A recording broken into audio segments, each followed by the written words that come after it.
Hello, everyone, and welcome to our first episode of Season 3 of the Halal Gap. I am your host, Sofia Alani, and I am joined by... Your other host, Sikandar Atiq. And joining us this year is Clubhouse superstar, the one and only, our brand new producer for Season 3, Asif Qureshi. Say hello to the millions of fans that I know are listening to the just masses. Hey, what's up, Asif. everyone? Boom! There he is. There he is. We are so excited So we have... for... Go ahead. We are so stoked to have you join us. We have an incredible season and an amazing guest joining us today. Take it away, Sikandar.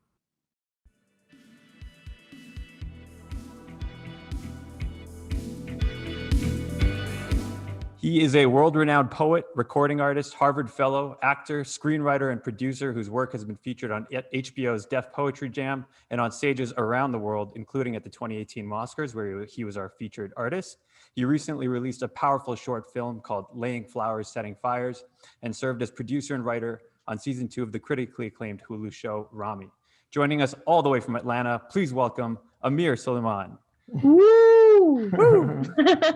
Thank you guys for having me. Amir, thank you so much for joining us. Walaikum salam. With all of our guests, we like to start right at the beginning. So can you tell us a little bit about growing up in Rochester and your first introduction to poetry? Yeah, growing up, it was something I just always did. I don't remember deciding to write poetry. It just came so naturally to me. I thought it was something that everyone did in their off time. We would play football and play video games and then go home and write poems. But it turns out everyone wasn't doing that. So I always thought, and I'm glad actually, just the type of supportive, parents and particularly my mother that I had, it never made me feel weird. Looking back at it now, I could see how a person could be like, oh, I do this weird thing that other people don't do, and for that to make them distance themselves from it. But it made me feel like, oh, I have something special. And so I immersed myself further into it. And then when I became like a teenager, around 13, 14, I started to take it more seriously, and wanted to write and wanted to share my writing with others and find open mics and stuff like that. It wasn't as popular as it is now. But I would find, and my mother would take me, which also was kind of a trip. There was a place called Java Joe's downtown Rochester, which was like this cafe space, lounge space.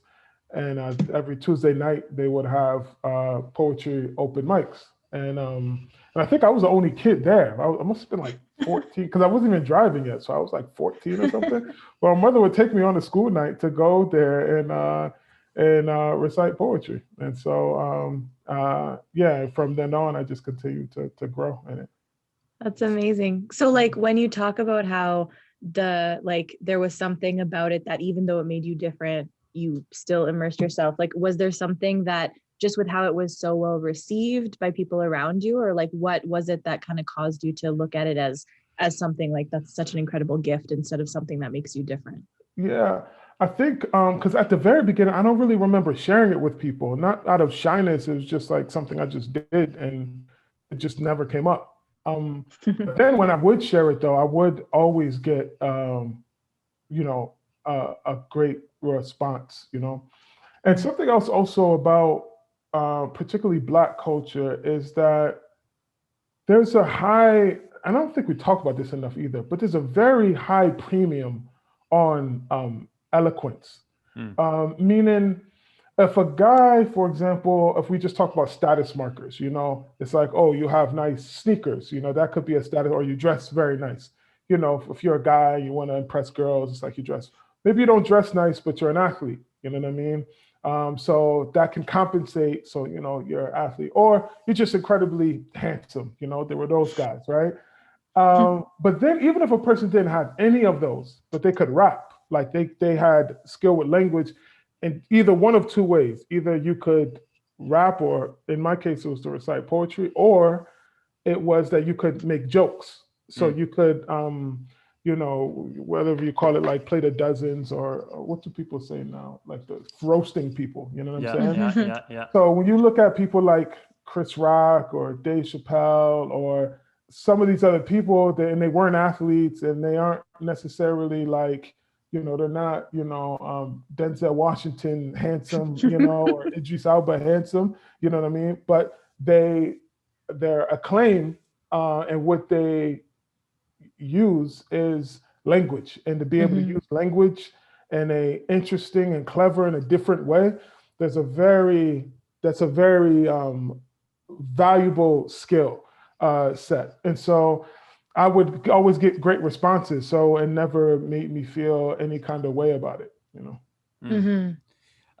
Talking about Rochester a little bit more specifically, I'm wondering what your thoughts are on the idea of honing your craft, especially as a young artist in a smaller city like that, right? I think a lot of similarities we can draw between a city like Rochester, a city like Edmonton, where there might, it's not like New York City where you got the Nuyorican and this amazing culture of poetry, but perhaps there's a little bit more of a safe, comfortable environment for you to find yourself in. Is that something that you found within Rochester, and sort of that, you talked about that Java Joe's Cafe and that community there? Yeah, I never even thought about, could I do this better somewhere else? It literally never crossed my mind. I think a couple reasons why. One is, I was still very young, so the idea of traveling to another place was not on the top of mind. Just even going into the city from the suburbs where we lived was already like, an adventure. Commute, yeah. Yeah, and then I went to school in North Carolina, and that's really where I developed, because there were all these different people from different places at the university, and I was in a different location, and I would do poetry in Greensboro, North Carolina, where I was, and then go to Charlotte and other places where they had poetry. And then I moved to Atlanta, and Atlanta had a really, really rich poetry scene. And this was in my early 20s. Mm-hmm. And that move I did for that reason. I was like, Atlanta has a really competitive, really strong poetry scene. So I kind of, in North Carolina, felt like a big fish in a small pond. So I wanted to really see what it was like to be in a scene that was really developed. Yeah. But for me, as far as just this small city vibe, the other thing is, I chose to be a poet. So I'm already choosing even to say poetry as a quote unquote profession, it's not almost, like there's the music industry, there's the movie industry, there's the, comedy industry, but it's not really poetry industry. Right. That's that word. So already I'm entering into something that doesn't really have a place really anywhere. There are places like the Nuyorican in New York or the Poetry Lounge in LA, like these longstanding places, but there's not a lot of like poetry stars. Like go to LA and become a great actor. Yeah. There's no place to do that for poets. So just by deciding to be a poet, I'd already allowed myself to not hold on to some idea of like super stardom. Yeah. Was there a specific moment in time, maybe, in North Carolina? I know you were involved with the Organic Vibe out there. Was there a specific moment in time when you decided that this is something you wanted to pursue professionally? It was actually on my way to school. So my mother was saying when I was on my way to college, like, Amir, you can be whoever you want, meaning none of these people know you. Not saying like assume a false identity, but like, but none of these people know you. You're not held down by, people's history of you or baggage from you as a kid or whatever. Like you can decide who you want to be, and be that person. I was thinking it could turn out like a talented Mr. Sulaiman type situation. There you go.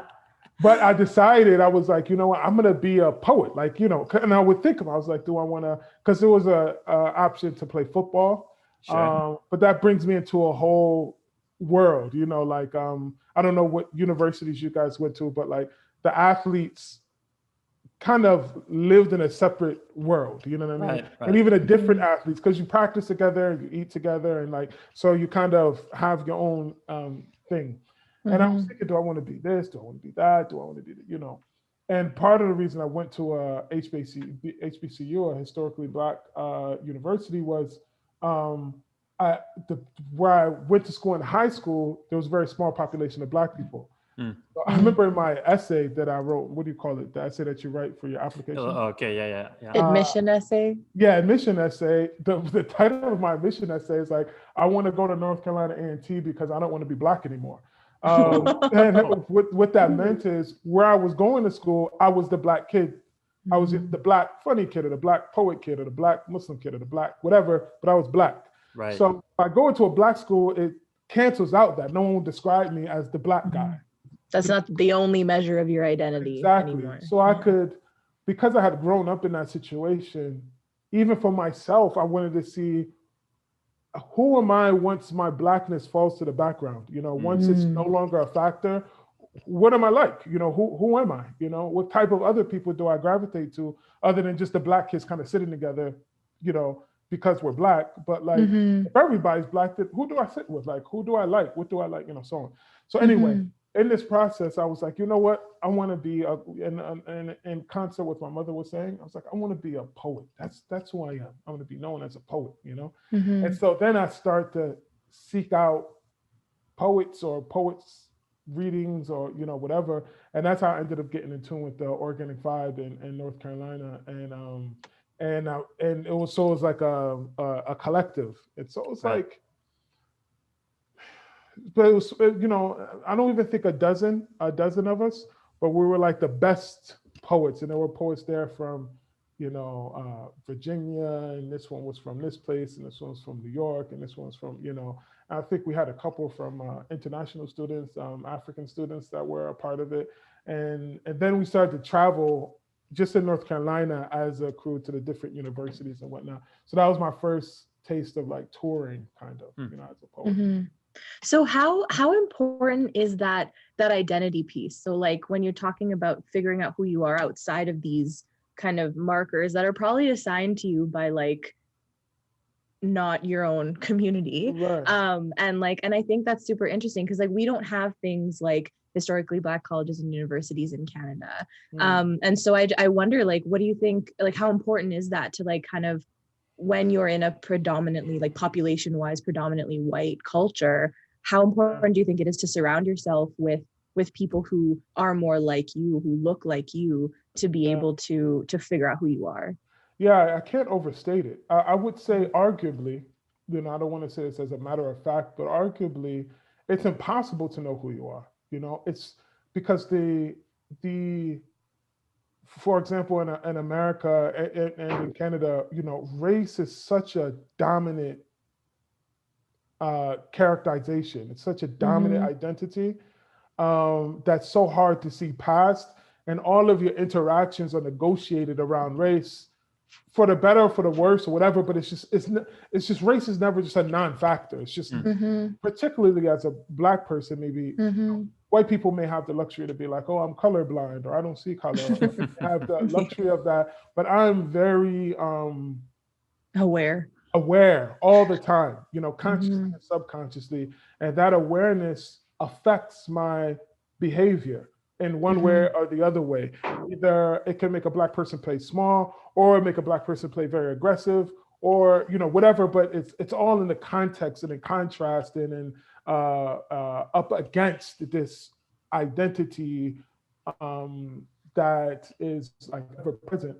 So, getting into a place where that was a non-issue, it's very hard for me to imagine how I could have come to learn myself outside of that without it. I'm sure it's possible. I'm sure people have done it, but for myself, it's hard to imagine just for a few years to have a break from whiteness, essentially, like, just to have a breather, just a moment to get myself together before going back out into the world was extremely, extremely, extremely valuable to my development. Yeah. So something you touched on a few times was this idea of poetry being this not as common career trajectory for a lot of people at that time, or even now, in terms of creating, that idea of like a superstardom or anything like that.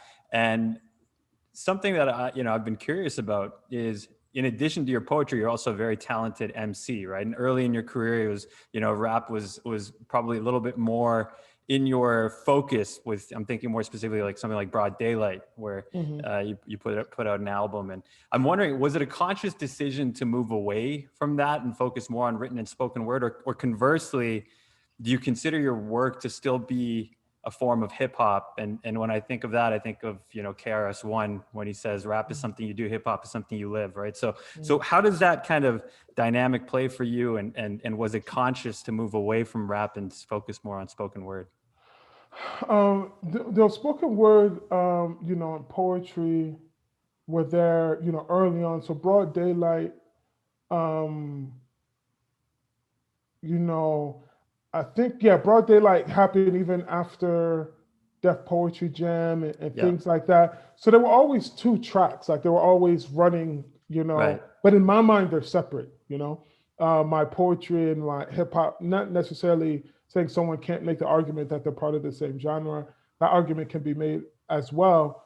For myself, what I find is poetry emphasizes a slightly different aesthetic, or it honors or prioritizes differently than generally the way hip hop does, although there's an obvious kinship between the two. It's like be able to tell the difference between like, paternal twins or something like that. Like they're obviously related, and they obviously have many of the same characteristics, but there is a difference in what is most important, the priority. Mm-hmm. But I do both, and I love both. And sometimes I do, a hip hop, a rap song or a poem. But in my heart, they travel on different tracks. So when I'm writing a poem, the feeling I have is that I'm getting ready to tell a secret. I'm speaking from a part of myself that's a little more hidden away from general language and general view. When I'm writing hip hop, however, it's a very different aesthetic. A lot of it just is about skill and like craftsmanship, that's very important in a different way than subject matter is when I write poetry. This is just for myself, personally. But, to answer your question, that they've both always been present from, 12, 13, 14 years old. Right. And in different chapters, I'll be more in this lane or more in that lane, or I'll do maybe a pure rap project and then a pure poetry project, Yeah, that actually kind of reminds me, what you just mentioned as it relates to poetry specifically about your 11/11 sessions, right? Which is, you giving people a look into this very intimate, secret process that you just described. Tell us, why was that something that you thought was important to do? Man, that was one of the most challenging yet rewarding things I've ever done artistically. Yeah. So the where it came from was, I was thinking about manuscripts. I was thinking how we're not going to have manuscripts anymore, and I was mourning the loss of that. Meaning, like, you could go into a museum and see, Baldwin's The Fire Next Time, like the actual paper manuscript where he circled this and crossed this out, and and that's I love that type of stuff, and because it's like I'm looking, it's like, what made him circle that? Like, what made him cross that out? That didn't make the final cut. Like, I like watching director cuts of films and hearing director's commentary and like that type of stuff. I like that behind the scenes craft stuff. And I was like, well, now everyone just writes in Google Docs, or, everyone writes digitally. And so we're not going to have manuscripts anymore. So I was kind of mourning the loss. This is over like months' time. I was just in the back of my mind, this thing was just floating. And I was like, man, we're not going to have manuscripts anymore. And then I was like, well, we weren't going to have manuscripts anymore because of technology. And I was like, well, can technology give us something that give us that back, or maybe in a different way? So I started just entertaining this in the back of my mind. And then I came up with this idea, which would not be like looking at Baldwin's manuscripts, but like sitting in the room with Baldwin and each stroke of his typewriter to be able to like see the whole thing written. So I was like, I'm going to do a 90-day challenge where I'm going to have a Google Doc open. I'm going to write my next book of poetry, but I'm going to do it all live on IG, like, and so I'm writing and I'm kind of mumbling and talking and like, just really bringing them to the really like the raw place, and it's this mystical thing because it's like, this is the point. So everyone knows, okay, Amir does poetry and they hear the poetry. But sometimes what we don't consider is that there's a moment where that poem, so the poem exists already, Right. but it doesn't have language. So we have feelings, but we don't have words for them. You know what I'm saying? So I feel something, you're trying to find the words to say what you mean. We all have this experience, and writers it's a very pointed, specific experience of trying to find the right words. But the reality of it already exists. Like the haq of it exists already, Right. And then there's a moment when that thing, which isn't like steam or smoke, or it's not even like a cloud, it's not even like a light, it's a nothing. But it exists because you feel it, but it's a nothing. It's not even like a hormone. It's not like, it's a nothing, but it feels like everything. It fills you all the way up. You're overcome with this feeling, but you don't have words. So it's there, but it's not there. And there's this moment, it's like it's coming from the bad to the dahir. That's like, it's coming from the unseen world into the seen world. And I wanted to document, I wanted to bring people into that experience. And to be truthful, it felt a little vulgar to me. It felt like, like me and my wife are going to conceive a child. Do you guys want to see the moment of conception? Like, I'm going to bring you into it. So in a way, it's so secret.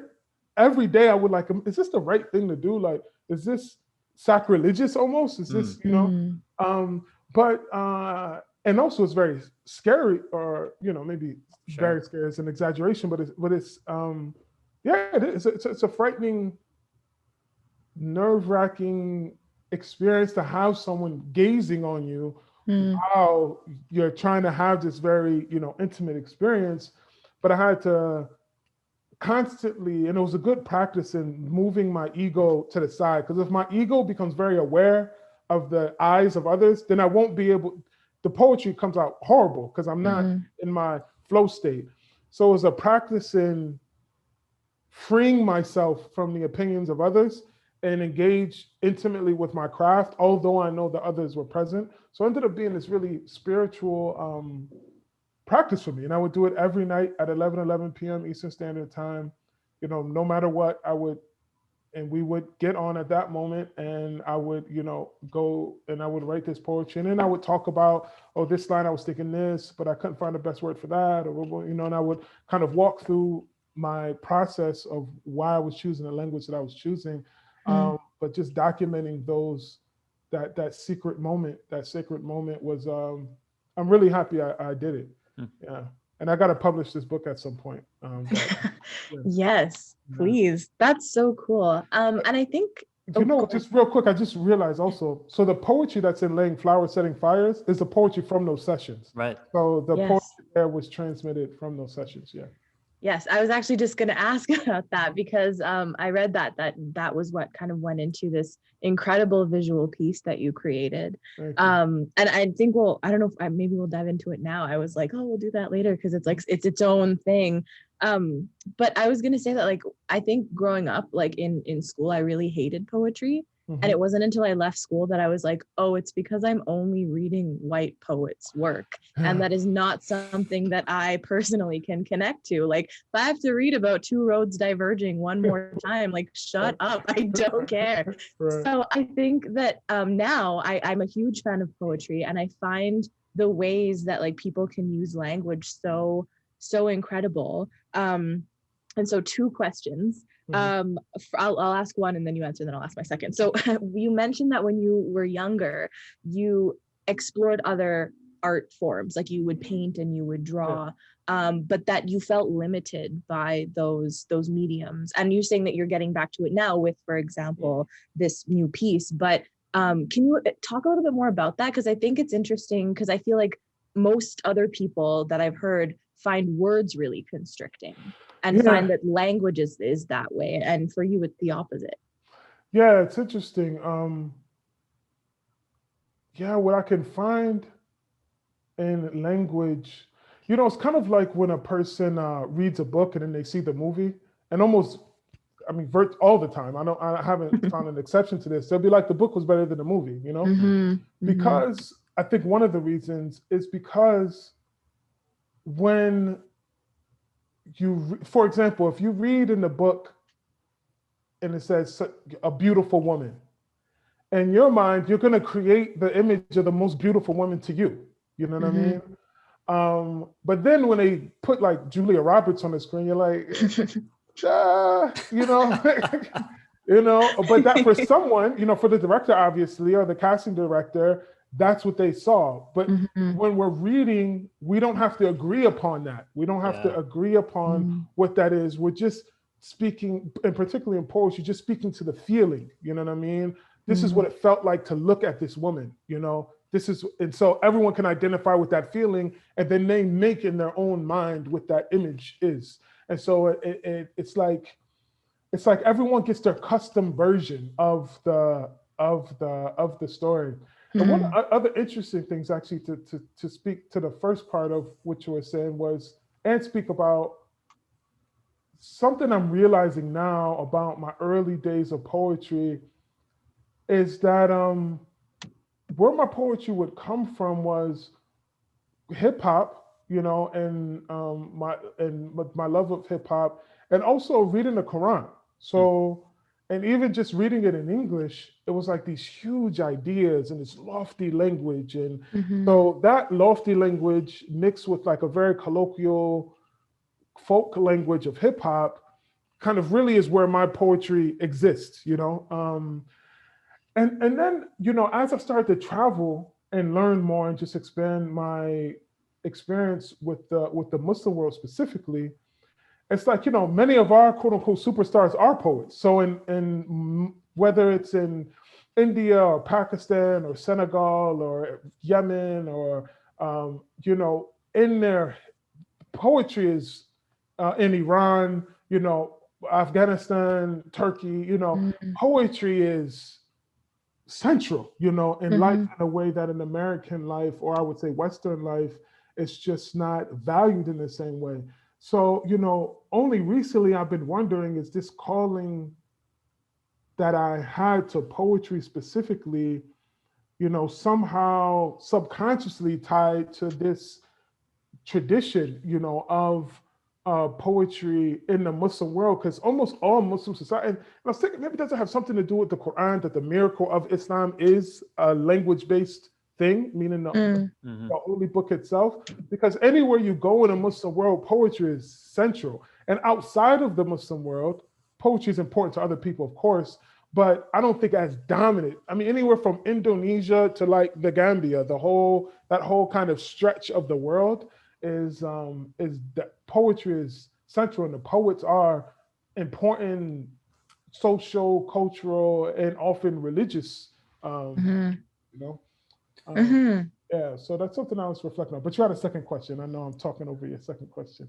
No, that's fine. We can go this way. I'll bring it back to the other question. But yeah, no, and I think it's so wonderful, because in all of your poetry, you do compare like your faith or like spirituality to this poetry. And I know there was like one, like when you're talking about like Allah like spoke the universe into existence, and how like, lots of people, as you get older, you look for like purpose and meaning, and you try to define like suffering and like why is this way. And one line that you have that I loved is like all creation is a divine expression. And the thing that I wonder is, like, for you as like a Black man, as a Black Muslim man, how do you reconcile that with like the ugliness in the world?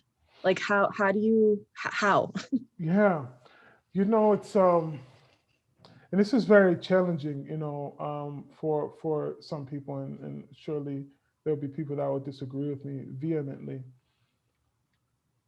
But by way of suffering, it deepens one's relationship, it widens one's relationship with the human experience. And also suffering carves out the space for joy to sit. So like by way of deeper suffering, you have a bigger capacity to experience thereafter the joys of life. If you haven't spiritually hardship, if a person's never been hungry, they don't even know the taste of water. If you've never been thirsty, you don't even know really what water tastes like, you know? For example, you know, we're coming up on Ramadan soon, and, you know, every person who fasts knows the taste of water. From that first sip of water and the experience of drinking water, it's such a wonderful experience. You can feel it spread, and we're very mindful, you know. You feel it spread across your tongue, you feel the coolness of it on your cheeks, you feel it traveling down your esophagus and into your, like you have this experience of drinking water. There's no way to replicate that experience. The only way to have that experience is by thirst. Thirst is the only thing that can facilitate that experience. And thirst is a kind of suffering. Let's use that as an example. It's a kind of suffering. And then the pleasure of drinking water is a pleasure. And so you can't really understand the pleasure of drinking water if you've never been thirsty. If you always drink at whatever, as soon as the moment occurs to you to have a drink, you can drink. And you have access to clean water everywhere and all the time. You can never really taste water. And, you know, if you never have suffering, you can never really taste joy. That's as an individual, but also as a community. Would Black Americans have created hip hop and jazz and rock and roll and blues and gospel, just as examples, without the suffering?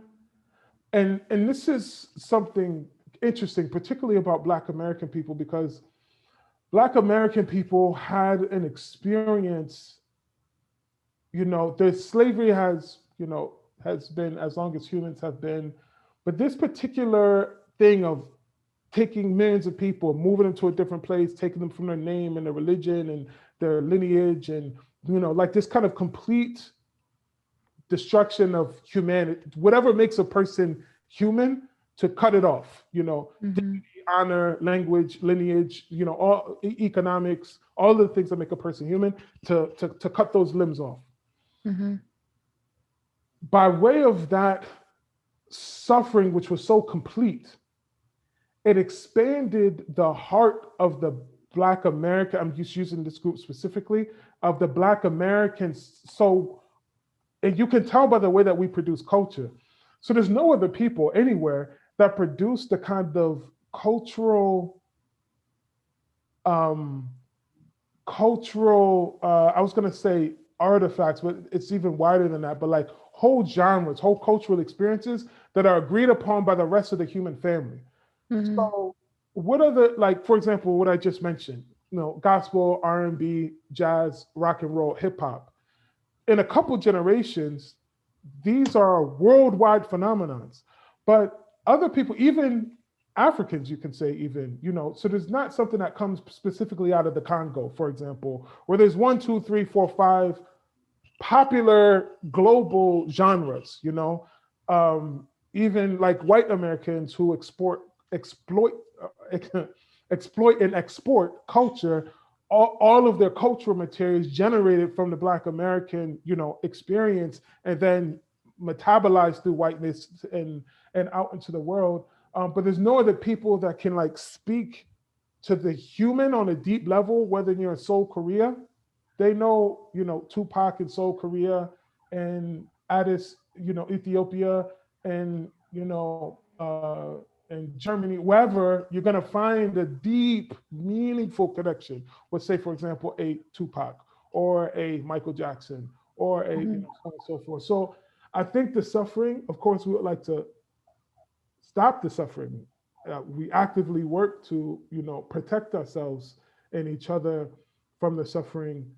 So I'm not welcoming it, or I'm not, and I'm certainly not letting anyone off the hook for it. But in the grand divine scheme of things, we inherited something that other human beings had not, and I think it's a consequence of what we went through.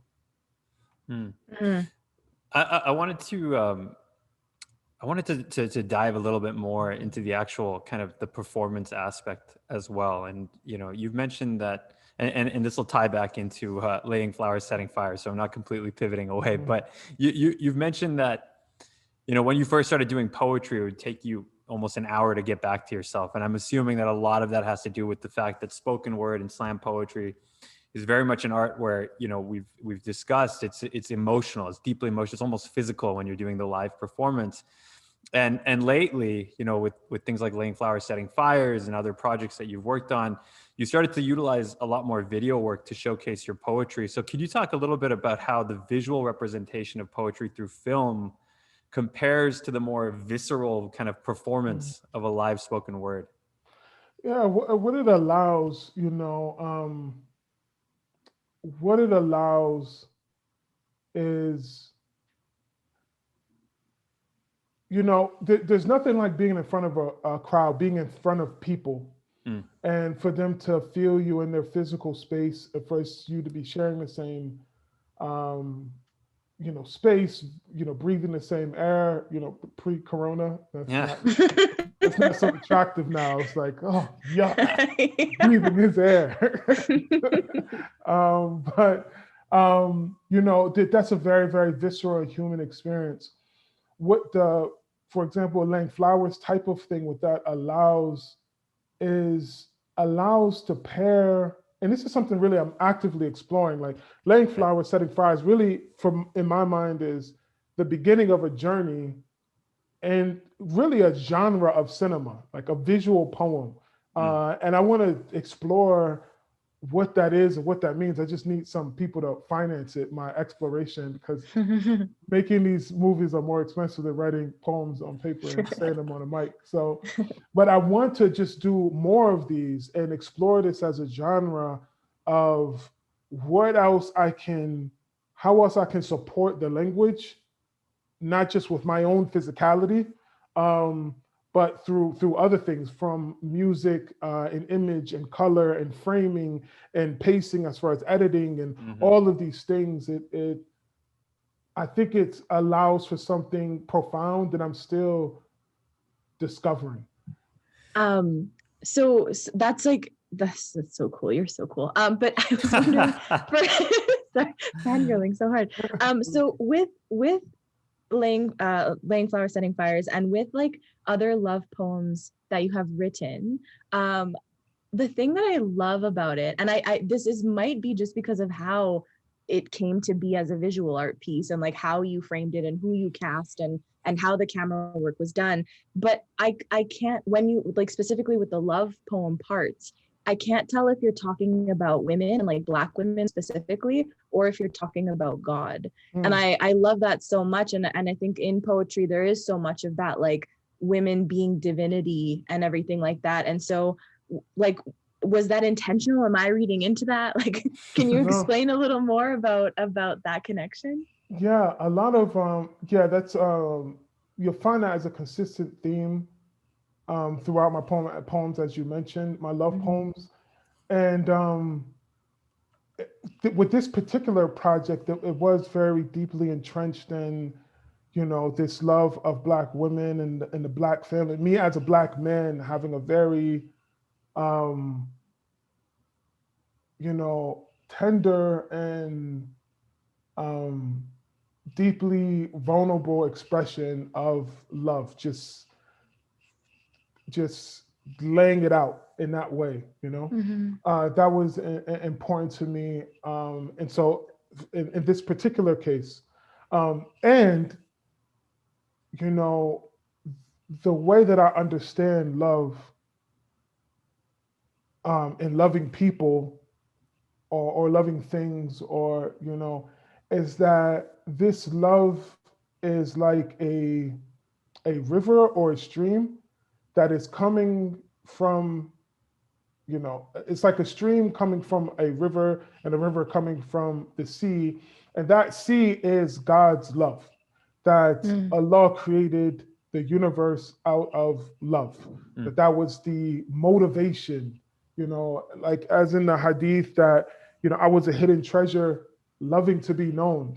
So he created creation to be known, so that and one only really cares to be known by their beloved, and so he created what he loved, you know, in the reality and the light of the Prophet sallallahu alaihi wasallam, and then as the other creation. And so when I'm gazing upon something or I'm experiencing something that I love, it is as if it is God loving himself, and I am like a means of transmission of this. You know, it's like, I know we only say this when people die, but when we recite the verse, you know, surely from Allah we come, into Allah we return. And that's true of love, that the love is coming from God, transmitted through whatever means, and the love is returning back to God. And so loving a woman, for example, in this context, is that I'm loving what God did. I'm loving one of God's actions, something, I'm loving God. And so, of course, it can be, you know, and now this type of language is popular, you know, either, you know, I met God, she's a black woman, or, you know, black man is God, or whatever. And this is something, and this is again the use of poetry in the Islamic tradition, is poetry was also used and is also used to describe the subtleties. It's a very subtle reality between what is like traditionally religiously sound and what would be otherwise blasphemous. But the poet would find the language to navigate that space, such that even traditionally religious scholars would employ poetry in order to navigate these types of reasons. But whomever, you know, whoever is loving and whomever is being loved, know that God is the only one loving. And he's Al-Wadud, and he's the only beloved. He's the true Habib in truth, you know? He's the true beloved. And so all of this love is just, you know, God is the only one loving and being beloved. So all of our interactions are these divine love affairs. And so in my poetry, sometimes in a line, I'm talking about a woman, and the next line, I'm talking about the Prophet ﷺ, and the next line, I'm talking about God, and the next line, I'm talking about the Prophet and the woman, and the next line after that, I'm talking about God and the woman. Or like, so they're so intertwined. They're not meant to be like necessarily intellectually understood, but just experientially understood.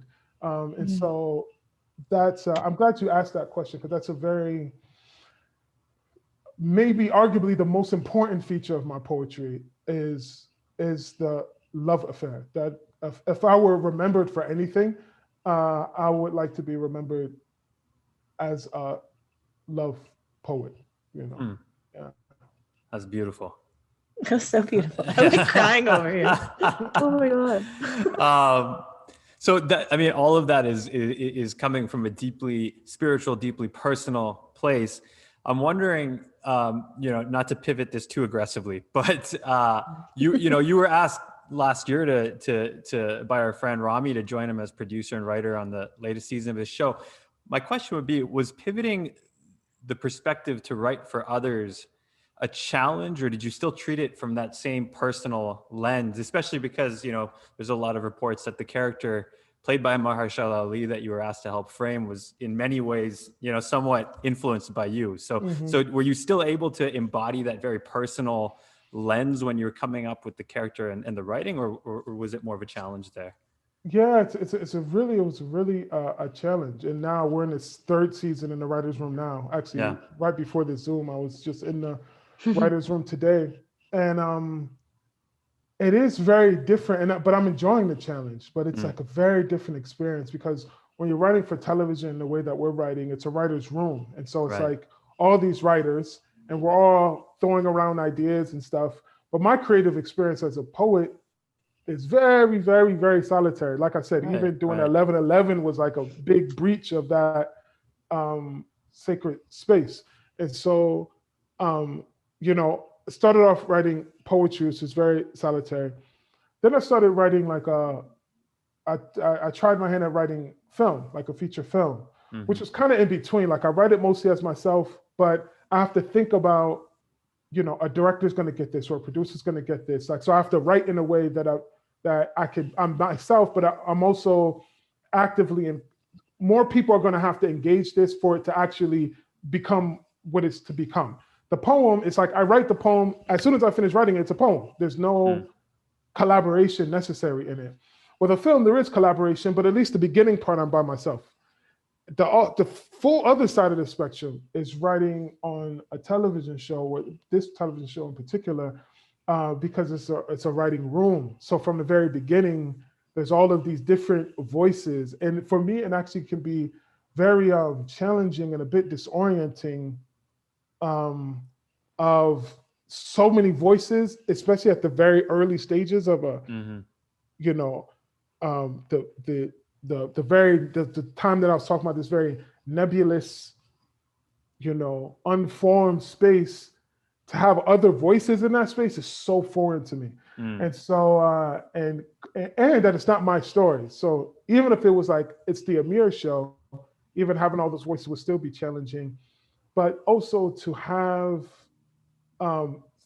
to be thinking in someone else's identity and life and history and perspective was also a challenge. But all of these I'm very excited about at this time in my life, to be engaging at this level of this different kinds of ways of using language. I'm really enjoying it. I think the only thing left is for me to start doing stand-up comedy. But I'm looking forward to that tour. Yeah. I'll let you know. Maybe I'll debut at Mosquers, one of those. Perfect. I'll do Anytime, my stand-up debut. You know? You heard it here first. That's awesome. Just to follow up on that question real quick, I guess the other part of that equation is you create the writing and then you put the trust in an actor to bring it to life. Yeah. And especially with someone as talented as Mahershala, who you know, in many ways, again, was that central character of season 2. Where do you know, is there a line that you have to kind of draw to say, okay, I've done what I can with the words, I got to hand it over now and let this man do what he's good at? Yeah, definitely. And that's what I mean by the collaborative piece, that, you know, it's not just all up to me. In my opinion, it's not the only one that matters. And my heart and my expression aren't the only ones that matter. So, you know, he's a artist in his own right. So I just wanted to make him a robot, you know, to just kind of do exactly, I would be robbing myself, you know, of his performance. You know, we would all be impoverished by Mahershala not getting in his bag and doing what he does, you know. And so there's that trust, and that's really the key element of collaboration, is having that trust, and being able to let go and to be able to release control and things like that. And it's a beautiful, and for me, you know, deeply spiritual practice that I often fail. I often fall short, but it's something I'm enjoying learning. Right on. Okay, Sophia, did you have a last question to sneak in here? I mean, so many. I'm like so bummed that we don't have all this time with you. But I guess just like lastly, you're one of your poems, Danger in particular, got you some FBI interest. And you've recently also, I mean, it probably isn't recent, but just in terms of seeing it yourself be presented as an abolitionist and stuff like that. And so I think we know that historically, particularly with Black activists, and I don't know if you define yourself as an activist, but particularly with Black activists who are so talented at using their words to kind of speak truth to power and mobilize people and shine a light on things that might be difficult to recognize if you don't have it worded that beautifully. I think we know why the FBI is so afraid of that, but can you share like what was that like? What was that like for you? Yeah, it was just 6 days after the poem aired. And I didn't realize this the time that they came, because I was traveling. Actually, I was in California, and so they found me on the road. So I was like, "Have you guys been following me all this time?" Or what? But then they came to my house and to my job, and like all at the same time. They did, you know, all of these different places. And anyway, and it's really interesting about that poem, Danger, specifically. because the poem is not talking about, I didn't want the poem to be about my personal feelings, like my personal anger. Mm. And that's why I say, I am not angry, I am anger. So I'm speaking on behalf of this anger that exists. And if anything, it's kind of it's like ringing an alarm. It's like this anger, if allowed to fester, could be dangerous for everyone. And because I speak about the Native Americans, or I speak about being a rape victim, or I speak about things that aren't my personal individual issues. But to try to silence, a poet or someone like myself, it's like taking the batteries out of your smoke alarm to prevent your house from burning down. It's not gonna help. It's not gonna quell the anger. If anything, it stokes it. And but more than anything, this really comes back. I know it may seem odd, but it all really comes back to this love and what love requires. When we were speaking about love just a few moments ago, we were speaking about the very sweet, tender elements of love, expressions of love. But the other expressions of love, like if you love your body and you have a tumor, you'll commit like a kind of violence on your body. You'll have people cut your chest open, and there are violent procedures that we do in order out of a genuine love for our bodies, for example. And so sometimes the work of and I could say activist, but someone who, I won't say the word activist, I'll just say for anyone who has successfully preserved their humanity, that there comes moments where one has to, not times, it's all the time, do what love requires. And sometimes what love requires is to, kiss your mother. Sometimes what love requires is for you to give gifts and eat together. And sometimes what love requires is to speak the truth, even when it's very unpopular. Or as the hadith of the Messenger of Allah sallallahu mentioned, the greatest jihad is speaking the truth in front of a tyrant. And that is still love making. That is I love the truth, and the truth is God. And I love the truth, and if I love the truth and I speak the truth and I testify to the truth, it is the same as saying I love you, testifying for your love for someone, writing a beautiful poem for someone saying I love you, or proposing for marriage as a testimony of one's love. Likewise, to speak the truth in front of a tyrant is a testimony of an act of love for the truth, an act of love for the people that would be otherwise harmed by people who are at war with the truth, and seeking to hide the truth or destroy the truth. And so all of this really is rooted in love. Even poems like Danger and Dead Man Walking, and those also for me are love poems. But just the beauty of love is one thing, and the majesty of love is another thing, but both of them are love nonetheless. Thank you. So I know we're at 5:15 your time. So I know you have to go. We have some like rapid fire questions we typically do to close out. If you're down to do them, we can. If not, that's totally okay. Let's rapid fire. Let's run it back. Let's do it. Let's do it.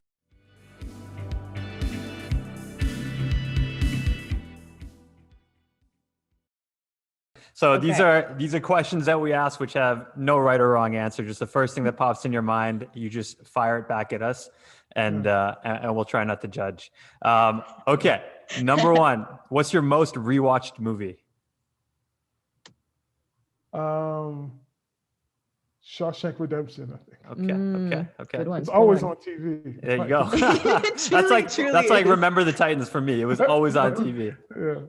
Such a good movie. Okay, what's your favorite way to eat potatoes? Like fried, mashed, fries, scrambled, scalloped. Yeah. That's what I meant. I think chips, actually. Okay. All right, Good get call. on that train. Good call. For sure. What's the one book that you take with you if you had to go on a deserted island? You know, a book I've probably bought more times than any, because I give it away so often, is Living and Dying with Grace. It's this collection of like quotes from Ali ibn Abu Talib, but it was translated by Thomas Cleary, he does a lot of Rumi stuff and all that stuff. But man, this is such a great little book. You know, it's like it's not super long, and it's just these short nuggets of wisdom. And I love that book. Oh, So yeah, awesome. All right. Awesome. I've written it down. Yeah. It's good. So this one is, you could pick one. So it's the oddest place you've ever performed or the oddest performance you've ever done.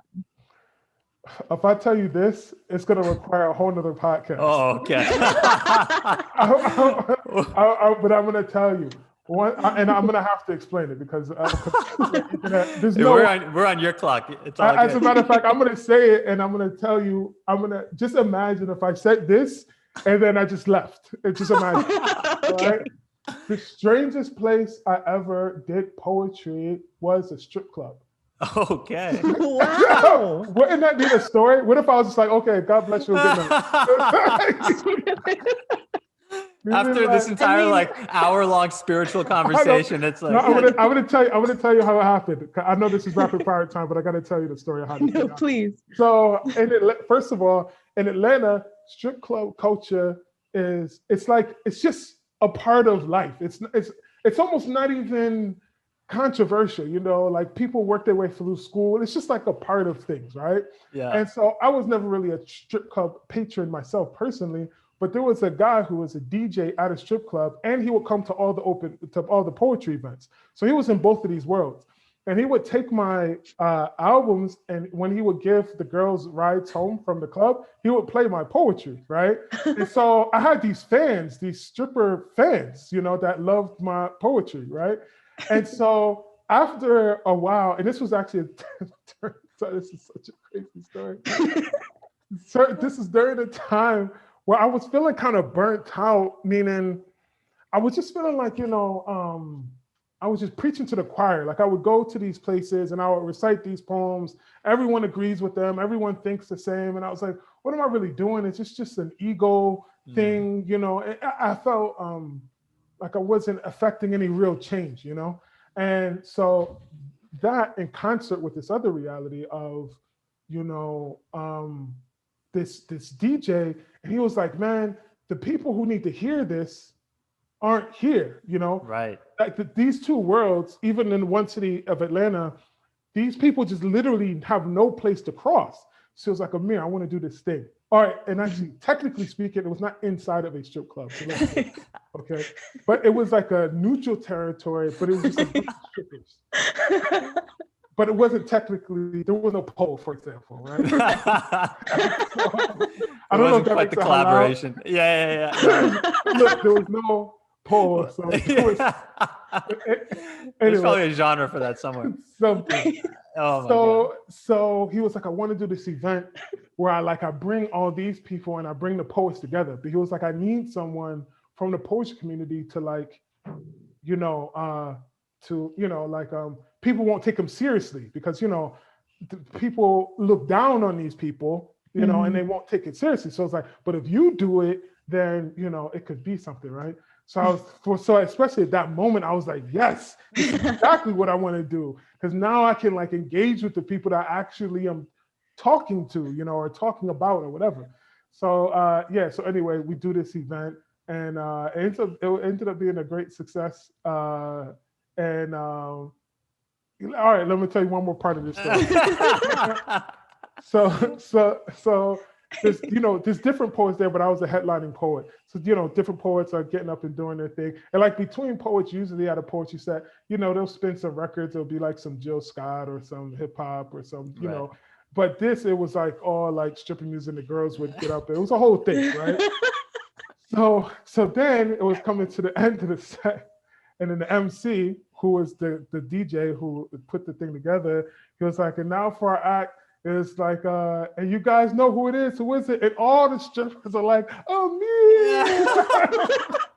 I'm famous, right? Giant underground following of strippers. We I love just found your comedy album. Oh my God. This is 100%. it. This is it, right? Debut this. Exactly. That And is so I tremendous. go on stage, and the thing, but my rule with him, I was like, listen, I'm gonna do the poetry that I do. Like I'm gonna do. And he was like, yeah, that's what I want to do. So I got there and I did maybe just 15 minutes, but I remember the last one I did was Dead Man Walking, which is very, intense, and Totally. it's in the same vein as like Danger. And I remember one of the hot girls who were the girls that were on stage, they had, anyway. So afterwards, after I get off the stage, the two other hot girls are like carrying her like under her arms, like her legs aren't like she can barely walk. And she comes over to me and she's having an experience. Like she's crying and she's shaking, and she says like, what did you do? Like, how did you do that? Like, how did you make me feel like this? And like, she had never engaged anything like that before, And she was like, are you real? And so I reached out to like hold her hand to like kind of what do you call it? Like ground her in the moment. And she like retracted her hand. She was so like afraid. Yeah. Oh, wow. And eventually calmed down. But even thereafter, like she was never the same, Like or actually one of her friends, actually it was one of the actual hot girls from their group, was one of the people. So when we had the floating off of the ground and laying flowers, setting fires. Yes. It was an apparatus like this thing like this, and it was a rope that comes down. So she was the one who actually helped me secure that, because she does like the ribbon work stuff. You know what I mean? Like the ribbons. Aerial, she does that. Yeah. So anyway, cool. so it's all full circle. So anyway, but so I still know her, in contact with her, but she was like, yeah, from that day forward she changed. So long story short. It was long story long now, but it was good, because otherwise, she would just never cross paths with this type of event or that type of thinking or articulation or whatever. So anyway, sometimes we got to change up our venues to get to different crowds. That exactly. Makes sense. But just the you guys should say the words and opinions of this guest are not those of the Mosquers. We are inclusive. We are a very inclusive group. We make no judgment. At some point, be like, Yusuf, why were you in a strip club? Like I was watching Mosquers, and they said sometimes you got to go to a different type of place to get different results. Listen, perspectives are important. Okay. Right. On that Yusuf note, wants to take that gamble. Oh my God, that was probably the greatest rapid fire questions we've ever done. That was pretty incredible. Crazy. Okay. On that note, Amir, thank you so much for your time. Thank you guys so much. Where can people find you and your work? AmirSulaiman.com. Mostly I'm on like Instagram. So my full name, Amir Sulaiman, and Twitter, and that's it. Awesome. Okay. Thank you guys so much. I had a great time with you guys. Thank you. All right, man. Thank you. We'll see you. All right. Okay. All right, man. Take care. All right, too. We hope you enjoyed today's episode of The Halal Gap. Join us again in 2 weeks for our next guest, Emin Ahmed. The Halal Gap is a Mosquers production. You can find us on Instagram, Facebook, Twitter, and TikTok by searching Mosquers Film Festival. Thank you as always to our sound editor, Hamada Arafi, our tile artist, Narmeen Syed, our video editor, Arish Jamil, and the one and only 6'3" tall producer of ours, Asif Qureshi. On behalf of Sofia and myself, thank you for joining us.